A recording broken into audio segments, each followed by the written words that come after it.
Moon Cosmic Power!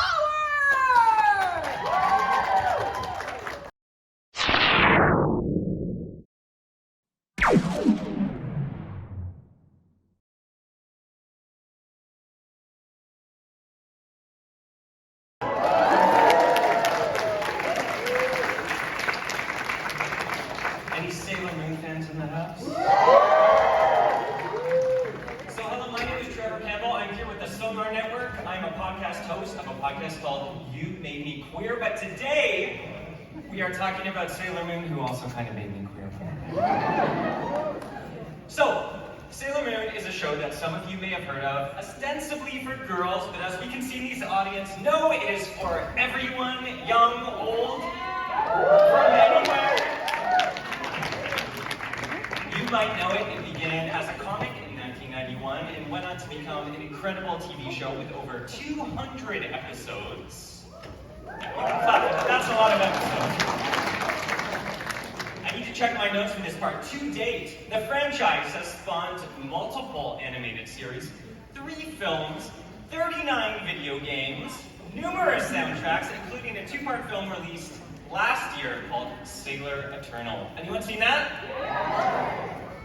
So it is truly a global phenomenon, and today we are very fortunate to have 3 of the animated show's biggest stars. So please put your hands together. Give them a warm Toronto Comicon welcome to Linda Ballantyne, aka Sailor Moon, Katie Griffin, aka Sailor Mars, and Toby, aka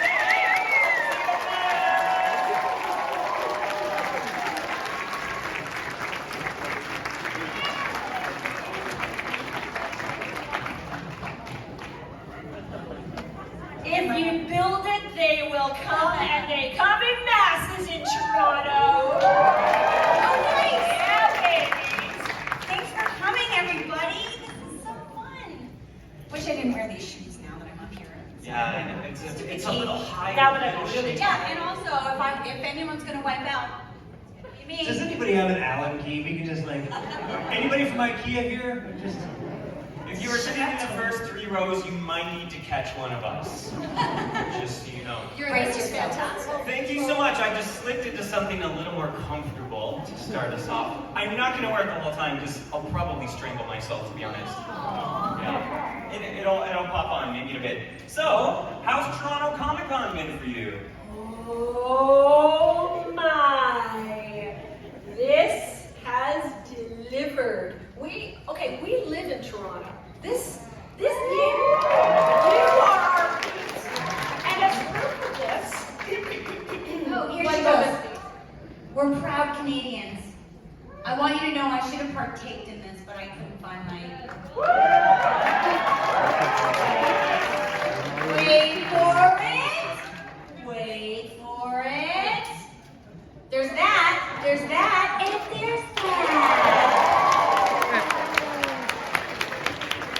oh, I'm all that. Yeah, I Toronto have a Blue Jays one. my team, baby. They are my babies. Yeah. I can already say these antics are wasted in a voiceover booth. You should all be on camera all the time. Yeah, That's right. yeah. Oh, I hate on camera. On camera and I do not get along. Really? As soon as they turn on camera, I go. And when I was auditioning for things, you'd be like, okay, you're gonna be the nice mom, and I'd be like, okay, so you're gonna call your kids in for dinner. Dinner. Can you be nicer? Sure. Dinner. Look like I'm gonna murder my kids at any given moment. And I might. Okay, so maybe it's better than that someone can animate a smile over your face. Or your voice, rather. Change the mood. Sounds good. So everything's been good so far. I'm sure you've seen as today a lot of people dressed up like characters that might be familiar to you. Any standouts? Oh, I saw a lot of little young Sailor Mars people walking around. And that was pretty exciting because that's generational, right? We got little 5-year-olds dressed up as Mars. That's pretty amazing. I got to see. You look awesome yeah. too. Well, and the rare Tuxedo Mask sighting because he's usually doing really busy stuff. This Tuxedo Mask 3D printed the mask and it looks so good. Yeah, it was pretty awesome. Yeah. That's great, because I think Tuxedo Mask is one of my favorites. A bit of a deep cut as far as characters go. Usually you get one of the sailor folks, but great to know we have some Tuxedo Mask fans here. It's a little hard to see, any Tuxedo Masks in the house? Oh, no, it's okay. Any Tuxedo Mask fans? That was cheap. That was cheap. Good I won't do recovery. that again. Yeah. I'd say that the Tuxedo Mask guys will probably show up a little late. That was good. Little canonical joke there. So here's how today's gonna work. We're going to sort of talk a little bit first up here, and then of course we are going to open things up to questions from the audience. So if you have a question, or if you have the seed of a question sort of germinating, think about it now, you will have a chance to ask. But I'd like to start things off. So Katie and Toby, from sort of the early days of the show had already come out in Japan, but not North America, definitely not in Canada. So what did you know about this show when you went into audition? Nothing. I was working on camera, so I was doing lots of on-camera stuff, and the original Tuxedo Mask, Reno Romano, was my boyfriend at the time, and he's like, "You have to audition. First of all, you look like Ray. I had really, really long black hair or dark brown." And I was, what is voiceover? What are you talking about? That's just crazy talk. And then I auditioned, and Ray was the very first voiceover series that I ever did. So Sailor Mars, we had no idea what it was, and to get thrown into anime, dubbing anime, which is basically karaoke, but it's like it was pretty hardcore. So no, I had no idea. You didn't know, did you? No. So just really quick story. How I was asked to do this. I've been an actor since I was a little guy, doing like theater and some television. But a friend of ours was teaching an animation microphone technique course. And that person happened to be Tracy Moore, who was the original American Sailor Moon. She was also the first director of the first few episodes. I didn't know this. So she was teaching this animation course, and she said, "You should try this." I'm like, "I'm a terrible reader." And she goes, "No, but you should do it." So I went, and I went the first day, and I hate cold reading. I'm like really nervous reading in front of people. I did it, and then she pulled me aside, as well as just one other guy out of the 13, I guess it was, and said, "Look, if you work on your reading, you can do this for the rest of your life." I'm like, whatever. I'm 20, I'm not really listening.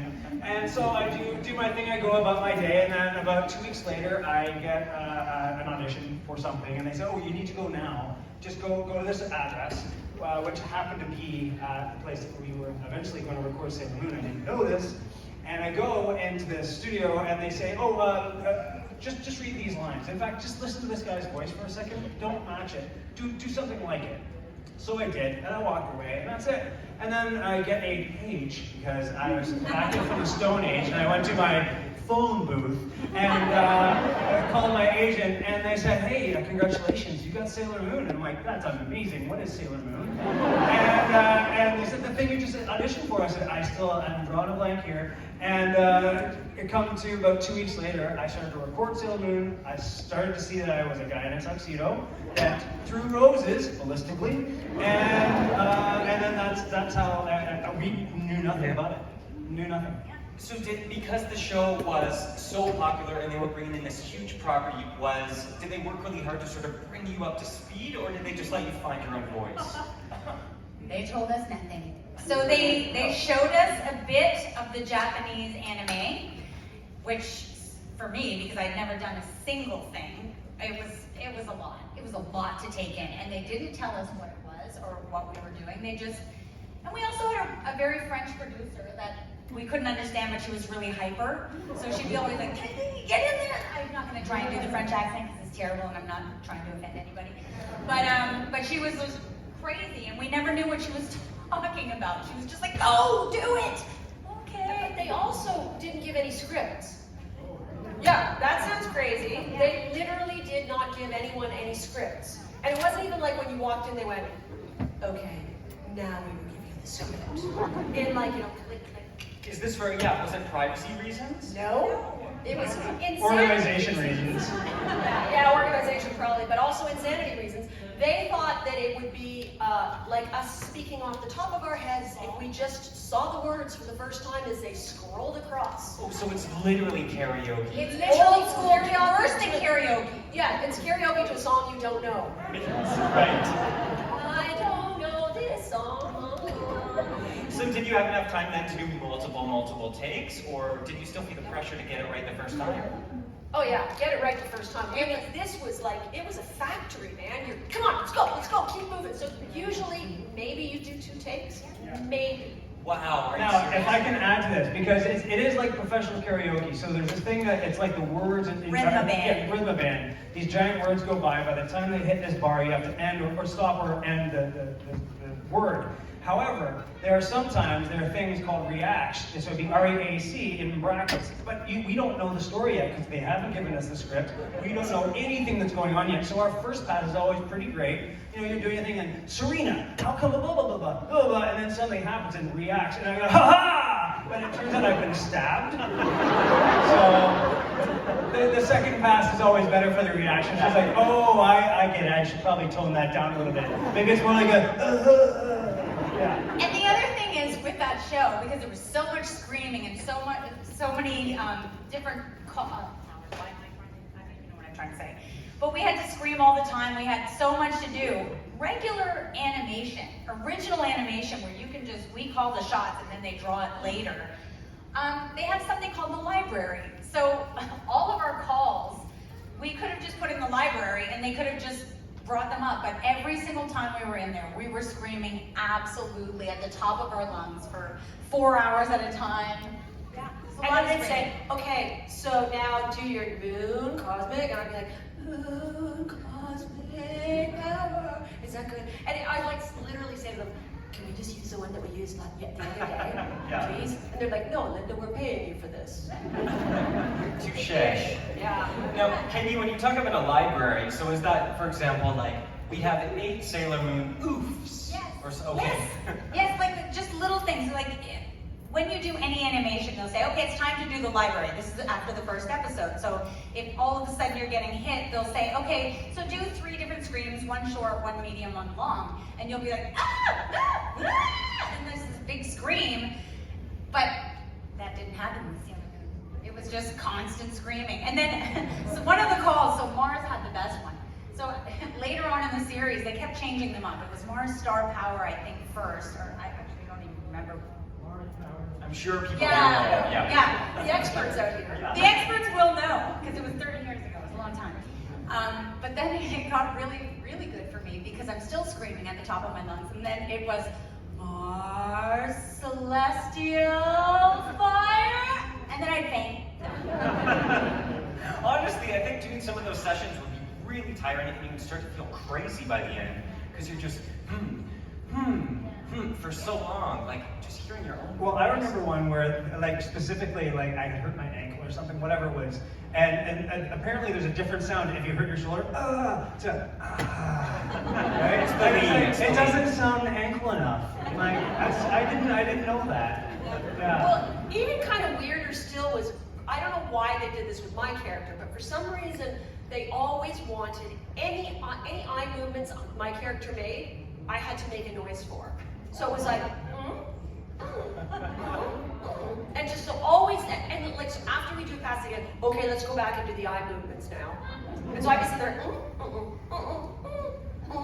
and some of them they used, some of them they didn't use, but it starts to get into your head. Yeah, so when you left a shift and go get a coffee, are you like, Yeah. To that? Okay. Yeah, like the guy says, would you like cream in that? They're like hitting the panic button under the counter. Like, So now, Linda, when you came in, the show was already established. So these two kind of, maybe it was a blessing in a way to not have that pressure, but you already knew there was this massive fandom. Okay, so that's a blessing, not having. Well, you tell me. There is pressure. Oh yeah, there's pressure. So I went in for the audition and found out that I got the part. Yay, I got the part. I'm like, oh my god, I got the part of Sailor Moon. This is so exciting. And so I go down, my husband's down in the basement with his buddy Toby, and you know, they're just hanging out. And I went, hey, I got Sailor Moon. And my husband goes, oh, no way, what part? I'm like, I got Sailor Moon. And Is it funny? Tony goes, oh, no way. Well, I hope you're good because my kids are going to be watching. And that's when the penny dropped, and I was like, oh my God, what am I good? Yes. I'm the other Barney. Right. You know, you watch the Flintstones and you like one Barney, and you don't like the other. It's like, oh no. And they had me screaming so high and making me do things that I was not comfortable with, that I didn't think was right for the character, and it drove me insane to begin with doing that part. And every day I would come home crying. Literally, I would come home crying, going, they just want me to go higher and higher and more shrill, and I hate this so much. It's not what the character should be. And my husband would say, you gotta make it your own. And I'd say, shut up, you don't know what you're talking about. You're not the voice actor. And then I'd go back, come home the next day, I hate this. You really should make it your own. Shut up, idiot. You don't know what you're talking about. And so finally, one day on my way to work, I said, I've had enough. I'm done doing this shrill stuff. Everything I'm doing is like, whoa, whoa, whoa, whoa. I'm like, ah. And so I went in there and I just decided, okay, I want to do this my way. I want to do this so that it's this teenage girl she's a kid, really. But on the other hand, she wants to be a grown-up. So she's like that little crossover, and she's got the weight of the world on her shoulders. So what are you going to find in that? You want to find the fun, because she wants to have fun. But you also want her to have the seriousness as well. And I tried to sort of marry the two at that point. And they didn't question what I'd done. They didn't question what I was doing at all. Suddenly it was just, okay. And I had the best session that day. I walked out of there going, okay, this is now becoming mine. And I went home and my husband says, how was your day today? And I said, it was really good, really good. He said, wait, I thought you were doing Sailor Moon today. I'm like, yeah, I was. He said, what happened? I said, I finally figured it out. I just had to make it my own.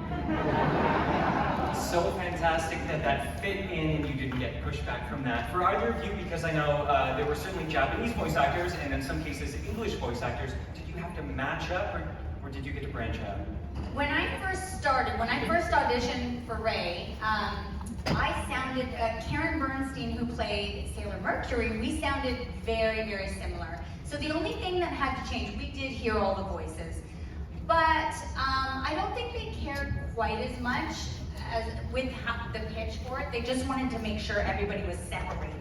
So we went into the booth a few times and because at first, initially, the voice that I was doing was really, really high and so was hers. And then so I dropped down and Ray was a lot more grounded, which made sense because she meant business. And it made it a bit easier for you, I bet. Yes. That's right, find that optimum pitch where you're not just screeching for hours and hours. And tell me, what about yourself? Yeah, like I said, when I did the audition, Rita Romano had done the 10 episodes before me. And so they had just a vocal clip of his. And they said, this isn't a vocal match. I'm like, good, because I don't do that. I just started doing voice, so I had no idea. They said, no, but just kind of match the kind of tonality, the cadence, if you can. I'm like, okay. So I listened to what he did and was like, he sounds really cool. I'll try to be that guy. And then I guess it somehow worked. I tricked them. Fantastic, because once you're locked in, that's what you've got to do the whole run of it. You know what, and yeah, just to quickly say that, because again, I was not a good reader, and I was great that I got the job, and same like Linda, kind of the penny drops, like, oh my gosh, my job is reading? What? Like, at least with like on camera, you have time, you can memorize, you have weeks sometimes. This is like cold, go in cold, I'm like, oh my gosh, because you have the screen, you have a script, and then you have a reference monitor, right? So I'm like, it's like driving standard. It was crazy, but it was a skill that by the 6th episode, it was like, okay, we're getting it, it's cool. You dropped 3 references that have seriously dated you, which is a pager, a phone booth, and a standard car. I know what that means. Is that not a thing anymore? You wind it up before you get it. That's right. Yeah. No one drives cars anymore, they drive themselves. Anyway, Katie, you were going to say something, I think? Oh, I was just going to say, but just to add to what Toby's saying, but we're not just looking at a script. Because it was this crazy rhythm band karaoke thing, it wasn't just the words. Like if you see karaoke now, it's printed, or not printed, it's typed. Oh my god, now see what I'm doing? It was written out. Written out but it was written out by someone who was French. trying to translate to English, and she was writing cursive on this. So now you're trying to actually decipher what the word is. Oh, it was crazy. And if they had a whole bunch of us in one scene, they had all of our lines scrunched in, and she's literally writing this, you know, film for a movie. Yeah. She's literally writing it on clear film. Do, each one. And so you'd be going, what? Which one? What color am I? Oh my gosh. Even at the very end of the show, so even when I did most of Ray's episodes, and I still, to the very bitter end, had no idea what was happening until after the fact when I started watching it on TV, like YTV had it, because I was like, I need to know what's happening. Because we'd get episode 3, then we'd get episode 26, and scenes here and there. I had no idea what was happening. So fans would ask us at Comicons, so episode 7, when this was happening, I'd be like, I don't know. I don't even know what you're talking about. She'd be like, Toby, save me. What did I do, Toby? Totally. So wow, there's so much to ask about there. So because you only got 2 takes, for example, and you had this very strange way of recording, is there anything that made it in that you heard or saw and were like, oh no, that take? All of them. Okay, so much. I hated, but I was lucky to do it, but because I'm young and I look back and I'm like, whoa. So I would do things so differently.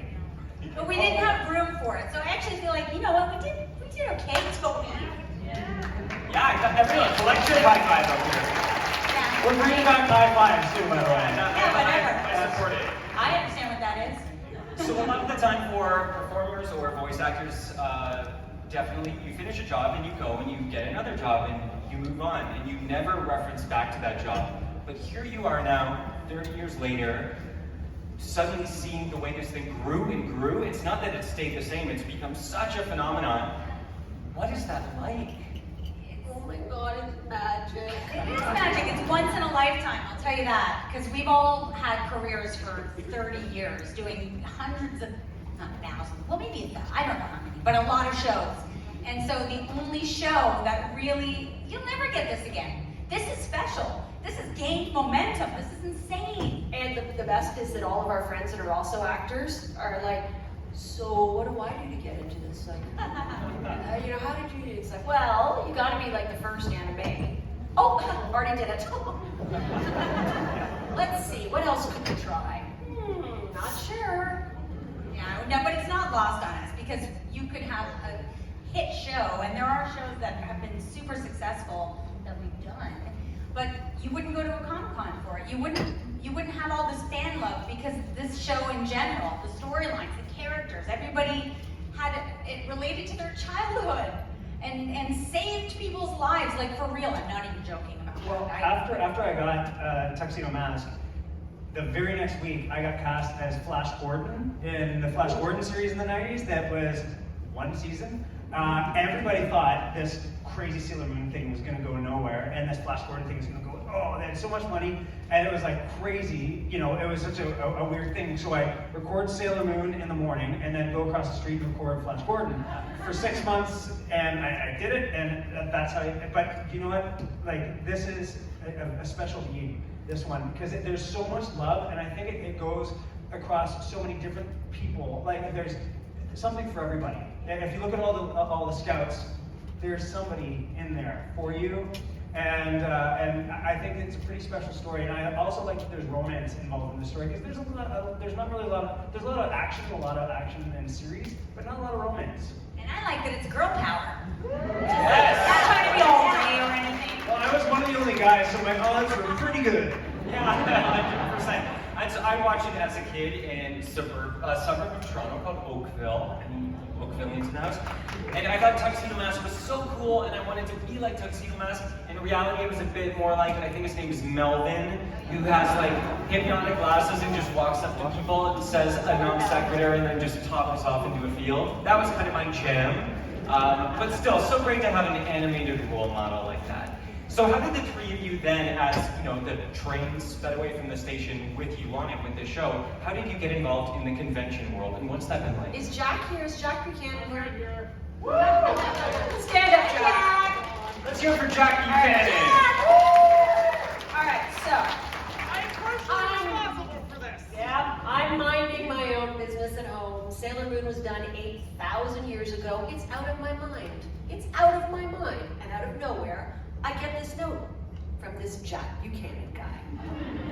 Dear Miss Ballantyne, huge Sailor Moon fan. I was wondering if you would consider going to a Comicon in Toronto. And I'm like, what's a Comicon? Well, it's explains what the Comicon is. He says there's lots of cosplay, which I read cosplay. What's cosplay? Well, and he was very patient. You were very patient with me, Jack. You were very patient, and I'm like, so what? He said, yeah, I think that I think people would really like to meet you at one of these Comicons. And I'm like, you know what, Jack, thank you very much, but I think that you're probably the one person on the planet who wants to. To which Jack wrote, with all due respect, I think you were probably wrong. And I said, oh, and I was like, okay, all right, you know what, Jack? You know what, Jack? Don't even know who you are, Jack. You're really getting aggressive with me here, Jack.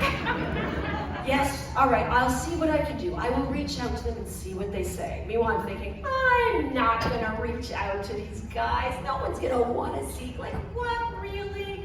And then I'm like, oh, wow, Linda, you've got one fan in the entire world and you're actually gonna lie to him? That's not very Canadian. So I'm like, okay, what was the name of this thing? Okay, so I write to this con, I'm like, hi, listen, I don't know if you're interested at all, but I'm Linda Ballantyne and I was the voice of Sailor Moon, and I don't know if you'd be interested in having me at your con. Yes, yes we would, yes we would love to. I'm like, oh my God, what's gonna, oh no, they're gonna be throwing rotten fruit and vegetables at me. They're not gonna wanna see me there. I've gotta get a human shield in front of me. Hey Katie, what are you doing next weekend? Do you wanna come to a Comicon? What's a Comicon? Yeah, apparently they do cosplay there. Oh, what's cosplay? It's supposed to be really cool. Should you please come with me, please? You're getting the improvised Sailor Moon scene you Yes. didn't know you wanted, but you needed. I don't know, Linda, you're such a meatball head. Let's get Susan involved too. We could use her as a human shield as well. So Sailor Jupiter. Yeah, so we got her there too. Were you in that one too? I was not. No, you weren't at that one. And we went there, and as soon as we walked in, this girl walks over to me, and she's dressed as something strange that I don't know what it is. I'm like, is this cosplay? And she walks over and she sees my badge that I've got on. It says Linda Ballantyne guest, and she's like, Linda Ballantyne, the voice of Sailor Moon. And I'm like, I was there and that's exactly what Linda did. yes, yes I am. And she goes, now I've met two of you. And she walked away. I need everybody to take a If this seat. is as awful as this is going to be, this is like going to be a fantastic weekend. I love this. And I remember, I don't even know if it was that one. It may have been the next one. It may have been FAN EXPO at some point. But I remember you were there too, and we were walking, and there was this huge lineup. I'm like, oh, I wonder who they're going to line up to see. And we had a panel, and we thought, oh, I don't know, maybe my sister will show up. She'll ask me some questions, and I'll be like, be quiet, Becky. But they were all lined up for us, and anyway, and that's when we kind of Yeah, there was like 400 people waiting in line, and then we get to the thing, and those 400 people weren't getting in because there's already 2,000 people already in there. It was like, Just wild. Oh, it was so crazy. I had my phone, I was like taking video, whatever. I was taking I'm still gonna do charcoal that. sketches of everybody staying still. I would say, no. There you go, and it's such a testament because this is a COVID, hopefully the last, COVID Comic-Con, and we still have a packed room. So, imagine when everyone can move freely again. As someone with moderate social anxiety, that kind of freaks me out. This is my sweet spot, but it's coming back, right? Oh, it's coming back. This is the first time, I know it sounds crazy, but because of COVID, we all kind of adjust. We make adjustments. So this weekend is the first time I've genuinely felt happy the whole time, and you don't realize you haven't been happy in months. Like you think, okay, no, this is a decent moment, things are okay, and then all of a sudden something happens where monumentally, I've been happy for 3 days. And I realized that's because We're here. My face is sore. Do you want to hear our calls? We can't do without doing our calls. We're gonna do our calls. Get your cameras ready. Oh, I love it. Everybody's getting And also, Oh, come on. Yes. He knows his stuff. I got the whole thing here. Sound effects. Given this today by Martin. Are you here, Martin? I don't know where he is, but anyways, he said, take this to your panel. You're gonna need it. And I'm like, yeah, I'm gonna need it. Okay, Katie, you're up. Okay. Maybe turn off your call, your music. Mars, fire, ignite! Moon,